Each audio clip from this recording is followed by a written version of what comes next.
Good morning, everybody. Today, I want to talk about the parenting of adult children. So, here's what I will say there is no perfect parenting. I even say to my own children, when you become a parent, then you can come back to me.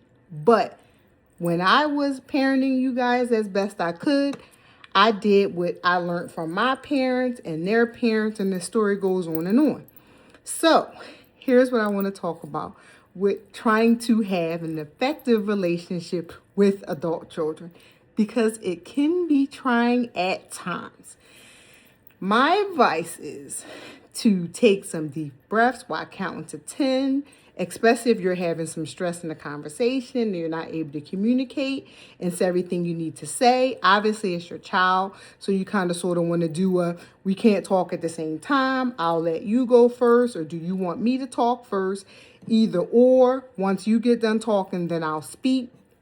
That way, everything is clear, open, and direct on the way the both of you are feeling. Now, everybody knows when our children become 18, they feel like they're adults. They don't have to listen to us. That's what the law says. Even though for me, I don't feel like 18 makes them an adult. But that's what the law says. That's what society says, which is odd because if you can't drink until you're 21, I'm really not sure how it's been decided that they can make adult decisions at that age, but whatever, that's neither here nor there. That's what society says. They're an adult at 18.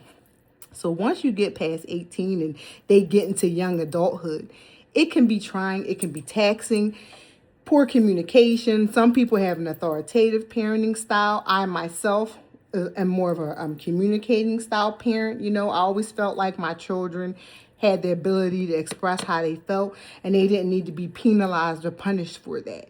You know what I mean? I think that you should be able to express how you feel. You shouldn't be like channeled or cut off in your home, because then when you get outside, that's just not a good thing at all for a child to come outside and not be able to express themselves when they're home. You need to be able to express yourself and talk about how you feel and what's going on, good, bad, what you like and what you don't like, to your parents, so that you both can have the communication lines flowing and have the conversation of what's going on that you don't like and see if it can be addressed and moving forward. And I feel like when you teach children those type of skill sets, they can take that out into the world with them. Instead of if you're in a home and it's authoritative and you can't speak, so then you get outside and you just don't know what could happen. So my advice with managing young adult children and adult children is, of course, to keep the lines of communication open, meaning, your telephone, if they want to come over, sit, have a conversation. If they're feeling some kind of way, be open, try to actively listen, and then give your feedback once you get some perspective on what they're going through. Okay, everybody, have a good day.